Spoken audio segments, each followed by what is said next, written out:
All right, team, we are going to talk today about simplifying square roots. Now, this whole worksheet normally would be something that we might do one day in class, but people are on so many different pages with simplifying square roots that I'm going to do a quick 10 to 15 minute run through today of some rules.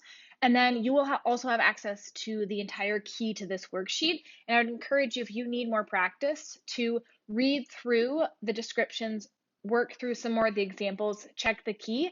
And then after these notes, there will be a Delta Math review associated to this. And they also have videos, solutions, everything else to help you in here. So let's go ahead and get going. What do we need to know?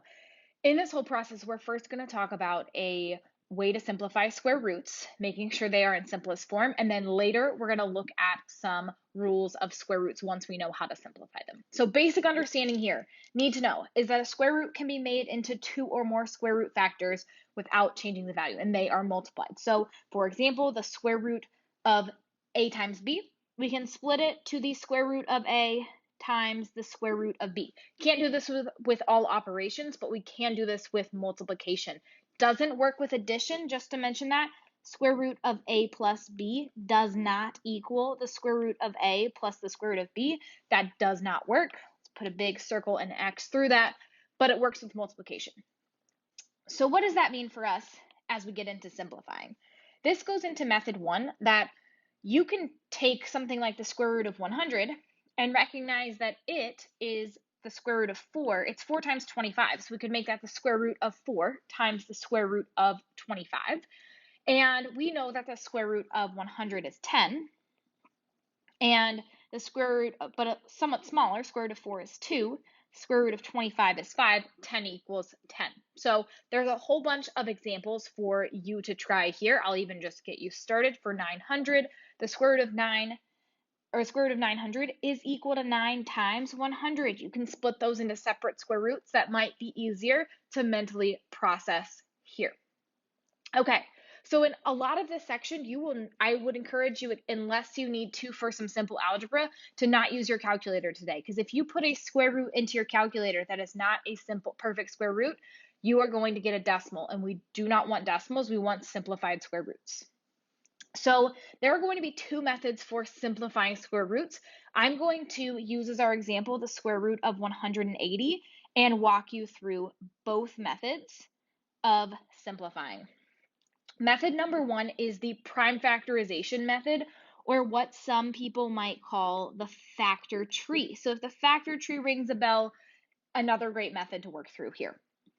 So the idea is we are going to take a number and start breaking it down into multiples all the way until the numbers at the end of the branches are all prime numbers. So 180, maybe the first thing you think of is 18 times 10. It doesn't matter as long as they multiply to your number. And then if it's not prime, you keep breaking it down. 18 is 2 times 9, 10 is 2 times 5, and 9 is 3 times 3. Every number at the end of the branch is a prime number. This is our prime factorization. So then when we think about which numbers can pair up and come outside of the square root, which ones stay underneath, I call it exit buddy, like from Finding Nemo. If they have an exit buddy, so threes are a pair. We also have a pair of twos. They have an exit buddy, which means they can come outside of the square root. So a 2 can come out. There should be a multiplication dot here. So can the 3, and they multiply. And then whatever doesn't have an exit buddy, in this case it's just the 5, is going to go back underneath. So those multiply outside to make 6. We're left with 5. The square root of 180 reduces to 6 root 5. So that is a great method to work through. Another one that sometimes can be easier for some more quick mental math is the perfect squares method.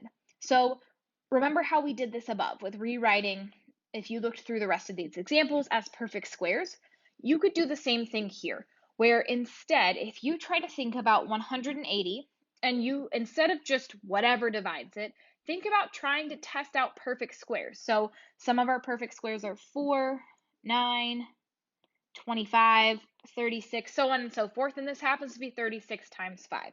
We could use the same idea from above to separate into square root of 36 times square root of 5, and that becomes 6 root 5.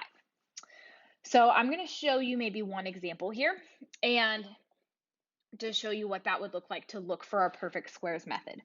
For example, I'm going to start with number 3 here, the square root of 600. You could go forever trying to break down factor pairs of this. There's a lot of different options if you were to make a factor tree, but I notice that this number 600 is 6 times 100, and I know that the square root of 100 is 10. So I'm going to break this into the square root of 100 times the square root of 6, and the square root of 100 becomes a regular 10. The root 6 can't reduce anymore. And in just a couple of short steps, completely mental math, never once pulled out my calculator, I got this value to be 10 root 6. Now, in this class, I do not specify which method you use. If you like to make a factor tree, if you like to break this down, maybe, 4 and 25, and you could just keep going and going. And this took a lot of work. And then we have to find our pairs. 6 is 2 and 3. I need to also break that one down. You can make a factor tree, but I would encourage you to start pushing yourself for this method here. So now would be a great time if you want to pause the video and try a couple of these examples until you feel like you have gotten back into the groove. The answer key is available for you as well. But what I'm going to do in this video for the sake of time is to move on to a couple of rules of how we perform operations with radicals. So how do we multiply them? How do we add them? How do we divide them? And those are the rules we're going to look at here. Okay, here we go.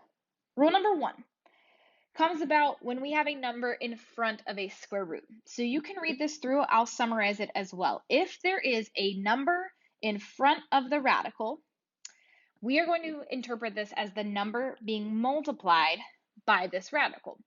So that means that any factors that come out of our radical are going to multiply with the number already there. So let's look at an example here. So for example, 3 times the square root of 24. Think about perfect squares. 4 is the divisor, so that is 4 times 6. So this becomes, we can break 4 times 6 into their 2 separate roots in this step, and then the square root of 4 is 2. Now the 2 has come outside of the radical, but there is also a 3 in front. Those will always multiply together. So when a number comes outside, it multiplies with what's already there, giving us 6 root 6. Another quick example, factor tree or whatever works for you. I'm going to do that 12 is 4 times 3, so the square root of 4 times the square root of 3. And that becomes 5 times 2, and then times the square root of 3. The square root of 12 is 2 root 3.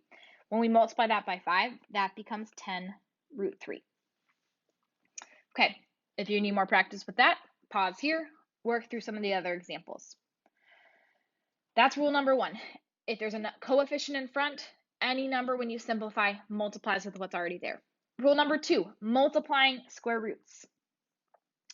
Okay, a lot of text here, but let's see what it gets at. When we are multiplying 2 radical expressions together, remember the order of multiplication doesn't matter. I could rearrange the square roots and the constants and switch the numbers around. So what this means is that this is the big rule. We can multiply the coefficients, the numbers in front, and what we call the radicands, those are the numbers under the radical. We can multiply those separately as 2 separate groups and then simplify our answer. Here's what I say. My quick rule is we multiply outsides, we multiply insides. Insides meaning under the root. So my values outside of the square root are 5 and 8. Those will multiply outside, they stay where they are, to make 40. And then underneath the root inside, we have 14 and 2. And 14 times 2 is 28. So we get 40 times the square root of 28.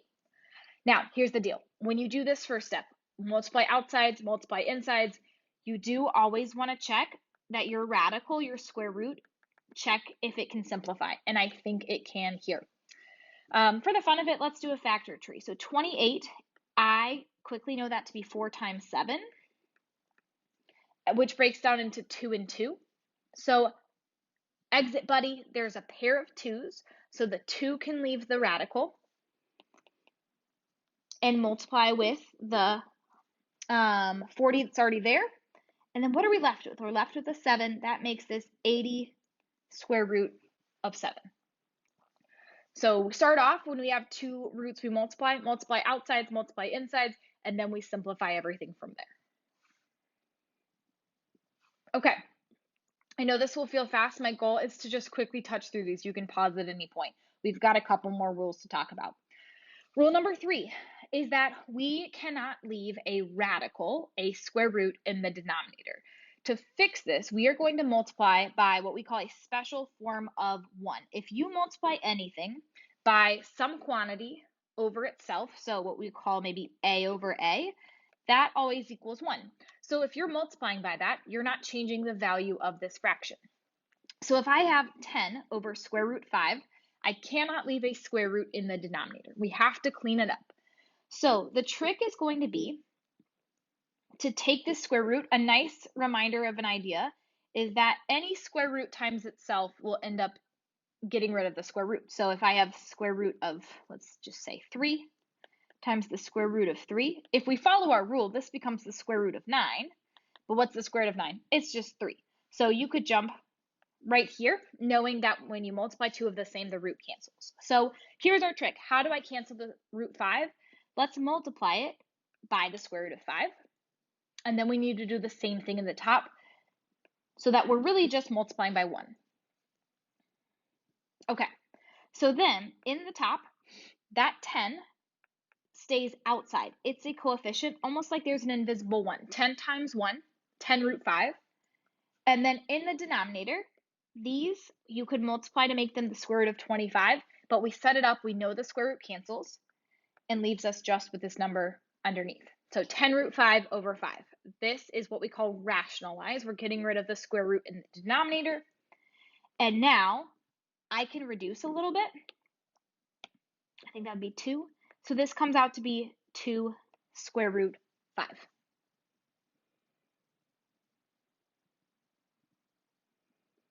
Okay, let me see here. We have a couple more rules to check through here. Next rule to talk about, and again, at any point, if you remember these, you can skip past this, you can move forward in the video. Rule number 4, I might be a little bit quicker on this one, is that to add or subtract radical expressions, so numbers with square roots in them, you must have like terms. What that means is that means you can only add the coefficients if you have the same number under the radical. So for example, in the first example here, I have the square root of 3 plus the square root of 2. Imagine this like a variable. I have 3 quantities, 3 root 2's. I have 3 of that amount. I have 9 root 2's as well. And when I combine them all in a pile, I have 12 of them. 3 plus 9 gives us 12 root 2. I have the same quantity, so when I group them all together, I have 12. In this next here, if I have 5 root 2 plus 6 root 7, different quantities. I have 5 of the root 2's, I have 6 of the root 7's, but they are different, so they cannot combine. So this answer, as it is as simple as it can go. Okay, when we look at example 20, the first thing that I notice is that none of these square roots are the same, but I also notice that they are not simplified. So I am going to encourage you to always simplify your roots or your radicals first. And then I wonder if they will end up adding together. Again, I'm going to stop here, let you try this out. If any of these rules confuse you or go over your head, bring these questions to class next week. So if you need more detail on any of these, bring these questions to class next week. This is just a quick overview of a bunch of different radical rules. Okay. I think that we are going to just quickly touch on these last two, and here we go. So second to last rule, if a radical expression is raised to a power, so the whole thing is raised to a power, you can actually sort of distribute the exponent, and every factor gets raised to the power. So ab to the m power is a to the m, b to the m. So that helps us out here because 5 root 7 squared, I could work that out as 5 squared times the square root of 7 squared. 5 squared is 25. And then when you square a square root, it cancels the root. So this becomes 25 times 7, which is, I think, 175. Rule number 6, we're going to leave for class this next week. There's enough about this that I want to talk about it together with you. There won't be any skills on Delta Math, so we will leave that for Monday. So now I want you to switch over to Delta Math, complete that assignment, and bring any questions that you might have to class this next week.